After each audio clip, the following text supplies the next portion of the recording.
சிங்கார முகத்தழகை பார்க்கும்போது நீ ஏன் ஒரு ஏழை குடும்பத்தில் பிறந்திருக்க கூடாது என்று ஏங்குகிறது என் இதயம். உனக்கு தெரியாதா? கோடீஸ்வரியான உனக்கு நான் எப்படி கொண்டவனாக முடியும்?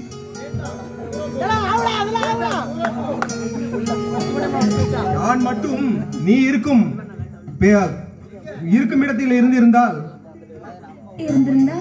இந்த கட்டழகியை கட்டி அணைத்து கொட்டும் மேளத்தோடு குலவை பாடி இந்த அழகான கழுத்தில் தங்கச்சங்கில் கூட்டி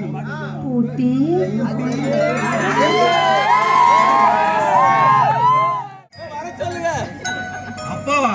அட அரக்கனுக்கு பிறந்த கிறுக்கு பைய போல அத்தான்னு சொல்லுவான்னு பார்த்தா அப்பான்னு சொல்றாள, மனசுலாம் வலிக்குதுடி.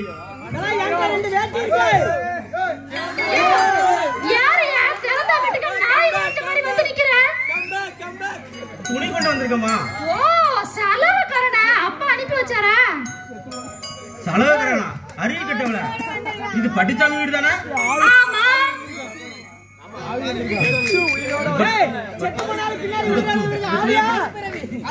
இந்த கீழ்த்தரமான விஷயத்தை தூக்க வச்சானே, இந்த அப்படி துணி கொண்டு வந்திருக்கேன்.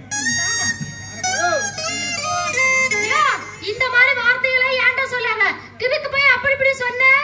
என் அப்பா மட்டும் கேட்டாரு, நான் துணியை துவைக்கிற மாதிரி துவைச்சு காய போட்டு அயன் பண்ணிடுவாரு. பாத்துக்கோ, கிறுக்கு போய் அப்படி இப்படின்னு சொன்ன.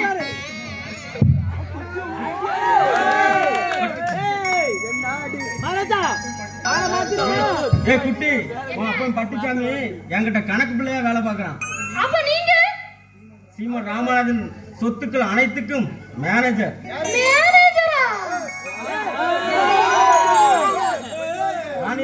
நீ செய்த தவறுக்கு உன் அப்பா சீட்டை கிழிக்கல. ஐயோ ஐயோ வேண்டாங்க, என்ன மன்னிச்சிடுங்க ப்ளீஸ்.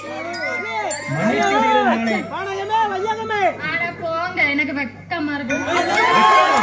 நாடே கெட்டு போச்சு. நீ வெக்கப்பட்டா முழு அமாவாசை மாதிரியே இருக்கிய. நான் என்ன அவ்வளவு அசிங்கமாவா இருக்கேன்? ஐயோ மாத்தி சொல்லிட்டு நினைக்கிறேன். முழு நிலவு மாதிரி இருக்கு. உங்க கண்ணுக்கு இப்பதான் தெரிஞ்சது முழு நிலவு போல. அட பெருசாடி கட்ட புள்ளிமான உன் அப்பா பத்தி அப்படியே இருக்கு.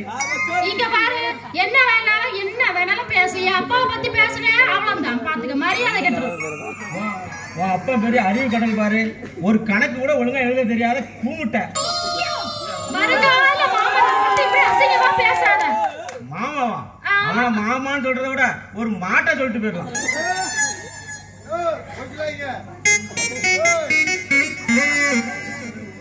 மாமாவன் ஒண்ணுத்துக்கு ஆக மாட்டான்.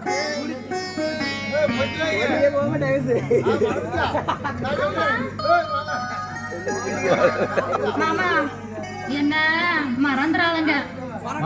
முன்ன மறப்பதான் மானே. இந்த மன்னனுக்கு ஏத்த மகாராணியே நீதான். அடிக்கடி இந்த பக்கம் வந்துட்டு போங்க. அடிக்கடியா? அடிப்பட்டாலும் இந்த பக்கம் தான் வருவேன், பாத்துக்க.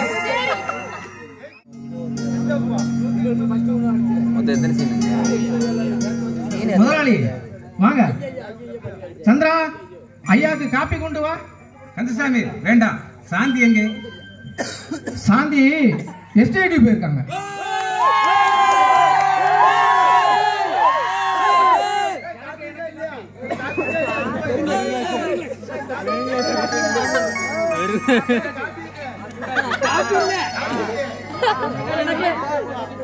கந்தசாமி, சாந்திக்கு உடனே திருமணம் செய்து வைக்க வேண்டும். மேல படிக்கணும்னு சொன்னாங்களே. காந்திக்கு திருமணம் செய்து வைத்து விட்டு எஸ்டேட் பொறுப்புகளை எல்லாம் அவளிடம் ஒப்படைக்க வேண்டும். எஸ்டேட் பொறுப்புகளை கவனிக்க கண்ணனும் ரவியும் இருக்காங்களே. யார் இருந்தாலும் பொறுப்புகளை கவனிக்க உறவுக்காரர்கள் இருப்பது தானே நல்லது. ரவியும் கண்ணனும் என் இரு கண்கள். அவர்கள் நல்வாழ்வு என் நல்வாழ்வு. என் மகளுக்கும் என்னை நம்பி இருக்கும் எல்லோருக்கும் திருமணம் செய்து வைத்து விட்டால் என் இதயம் துடிப்பே நிம்மதியாக இருக்கும். அப்பா, ஏன் ஒரு மாதிரியா இருக்கீங்க? ஒண்ணும் இல்லைப்பா, தங்கையும் உன்னையும் இருந்த கவலை தான். அப்பா, எங்களை பற்றிய கவலை விடுங்களப்பா. தங்கையின் நல்ல மனதிற்கேற்ற கணவன் நிச்சயம் கிடைப்பான். எஸ்டேட் அதிபர் ராமநாதனின் திருமணம் என்றால் அவருக்கு பொண்ணு கொடுக்க போட்டி போட்டுக் கொண்டு அல்லவா வருவார்கள். தங்கைக்கு முன்னால் அண்ணனுக்கு அல்லவா திருமணம் நடக்கணும். கந்தசாமி, சந்திராவுக்கு உடனே திருமணம் செய்துவிடு. ஆமா, உன் மகன் சேகரங்கே? நீங்கள் யாரால் கஷ்டப்படுகிறீர்களோ அந்த சங்கரோடுத்தான அலைகிறான். ஒரு பெண்ணு வந்துட்டா அவனு திருந்திடுவான். பொறுப்பா? இந்த நாடே திருந்தினாலும் என் மகன் சேகர் திருந்தவே மாட்டான். வாழ்க்கையில் சில அடிபட்ட பிறகுதான் அவன் திருந்துவான். ரவி, அந்த தொழிலாளர்களை எல்லாம் வேலையில் சேர்த்து கொண்டாயா? ஆமாம் அப்பா. அப்பா, நீங்க வீட்டுக்கு போறேன்னு சொன்னீங்களே? இல்லையப்பா, எஸ்டேட்ல இருக்கலாம் என்று இருக்கிறேன். மாதத்துக்கு ஒரு முறை போய் பட்டுசாமியிடம் கணக்கு கேட்டுக்கொள்ளலாம்.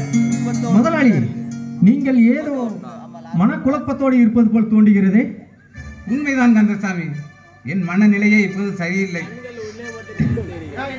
ஒவ்வொரு நிமிடமும் என் வாழ்வில் என்ன நிகழப் போகிறதோ என்ற மனக்கவலையோடு இருக்கிறேன்.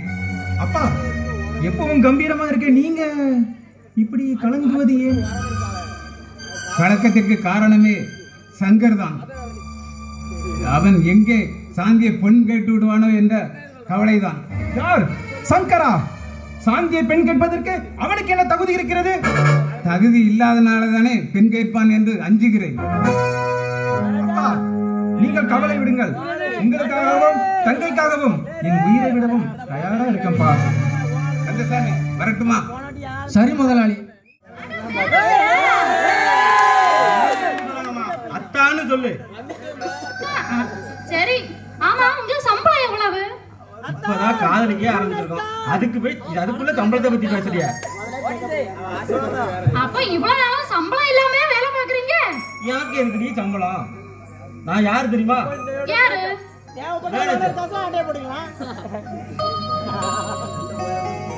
பெரிய முக்கியம் நினைச்சிட்டு இருக்கா?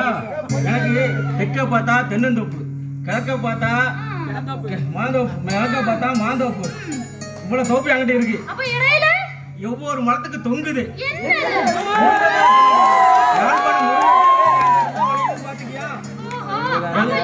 இவ்வளவு சொத்துக்கு சொந்தக்காரங்க கை கட்டி எதுக்கு வேலை பார்க்கணும்? நானா கை கட்டி வேலை பாக்குறேன்? ராமநாதன் உன் கல்யாணம் முடிகிற வரையும் கூட இருக்குன்னு என் தந்தை சொல்லியிருக்காரு. இவ்வளவு வசதி உள்ள நீங்க பின்ன எனக்கு என்ன காதலிக்கிறீங்க? உருவரால ராணி, என் ஜாதகத்துல ஒரு ஏழை ஜாதி பொண்ணதான் கல்யாணம் கட்டு இருக்கு. அதுவும் மகாராணியா இருப்பான்னு சொல்லிச்சு. அந்த மகாராணி தான் இந்த ராணி. அப்படியா?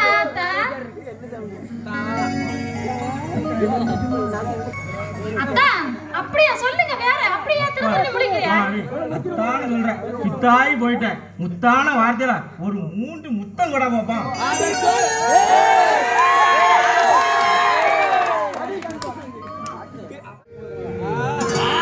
இவ்வளவு நேரம் அது ஒண்ணும் இல்ல. உங்க அப்பா கந்தசாமி வீட்டில் இருப்பதாக கேள்விப்பட்டேன். என்னது? அப்பா அங்க வந்திருக்காரா? ஆமாம், இந்த சாந்தி அழகு ஜோதியை அழைத்து செல்ல வந்திருப்பாங்கன்னு நினைக்கிறேன். கண்ணன், சாந்தி, சிவந்த உன் சிங்கார முகம் ஏன் சோர்வாக இருக்கிறது? கண்ணன், கண்ணன், உன் இதயத்தில் இருக்கும் மன்னன் மறந்து விடாது. இந்த காரணமே கண்ணனை விட்டு பிரிய வேண்டிய சூழ்நிலை வந்துச்சுன்னா என் உடம்புல இந்த உயிர் உடனே பிரிஞ்சு போயிடும். பிரிவா? நம் வாழ்விலா? சாந்தி, வானை விட்டு நிலா பிரியலாம், மலரை விட்டு மனம் மாறலாம், முக்கனியை விட்டு சுவை மாறலாம், ஆனால் உன்னை விட்டு என் அன்பு என்றும் மாறாது. அப்படி மாறினால் இந்த உடலில் உயிர் இருக்காது. நம்மளோட உறவை எங்க அப்பாட்ட எப்படி சொல்றேன்னு நினைச்சுதான் எனக்கு மனசு ரொம்ப பதைக்குது. முதல்ல உன் அண்ணன் ரவியிடம் சொல், என்ன நடக்கிறது என்று பார்ப்போம். அண்ணா மறுத்து வெறுத்துட்டேன். அப்பாட சொல்லிட்டா வெறுக்க மாட்டான். காரணம், சந்திராவும் அவனும் ஒருவரை ஒருவர் மனப்பூர்வமாக காதலிக்கிறார்கள். நம் காதலையும் அவர்கள் காதலை போல் வரவேற்பான்.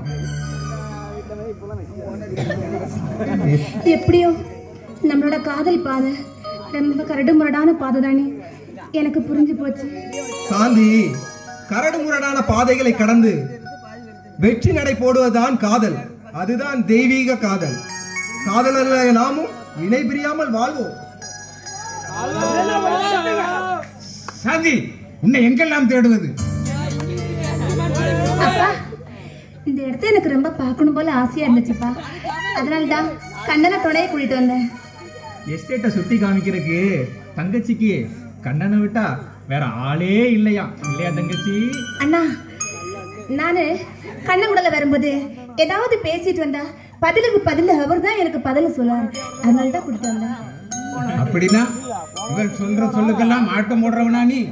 ஐயா இல்லைங்க ஐயா, இந்த இடம் பார்க்க ரொம்ப அழகா இருக்கும், நான் பார்க்க ரொம்ப ஆசையா இருக்குது, என்னை அழைச்சிட்டு போன்னு சொன்னாங்க, அதனாலதான் ஐயா வந்தேன். டேய் கண்ணா, உன் லீலெல்லாம் நல்லா தெரியும்டா. சாந்தி பின்னால வான்னு அழைச்சா நீ போயிருவியா? முதலாளி அம்மா ஆச்சே. முதலாளி அம்மா என்று சொல்லாதே. நீங்கள் மூவருமே எனக்கு முக்கணிகள் தான். இதில் எந்த கணியும் சிறந்த கணி என்று இல்லை. நம்ம வீட்டுக்கு எப்ப போலாம்? திருமணம் முடியும் வரை நான் இங்கே தான் இருக்க போறேன். அப்பா வேண்டாப்பா, இப்ப எனக்கு திருமணம் வேண்டாம்.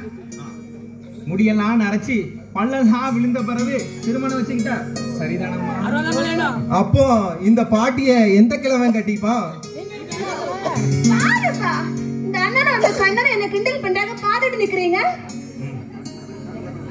சாந்தி, உன் திருமணம் உன் விருப்பப்படிதான் நடக்கும். நீ சீரோடும் சிறப்போடும் வாழ வேண்டும். அதை பார்த்த பிறகுதான் என் மூச்சு விட வேண்டும். மூச்சு விடுறதா? அப்பா, தங்கச்சி 8-10 பிள்ளைகளை பெத்து போடணும். அதுங்க உதைக்கிற உதையில நீங்க மூச்சு விட முடியாம கஷ்டப்படணும். டே ரவி, முதலாளி மட்டுமா உதைப்பட போறாங்க, நீயும் கூட தான் உதைப்பட போற. டேய் கண்ணா, நீ சொல்றத பார்த்தா உன் குழந்தையில விட்ட என்ன உதைக்க சொல்ல போல இருக்குடா. ஆமா, நாம் எல்லோரும் உதைப்பட தான் போகிறோம்.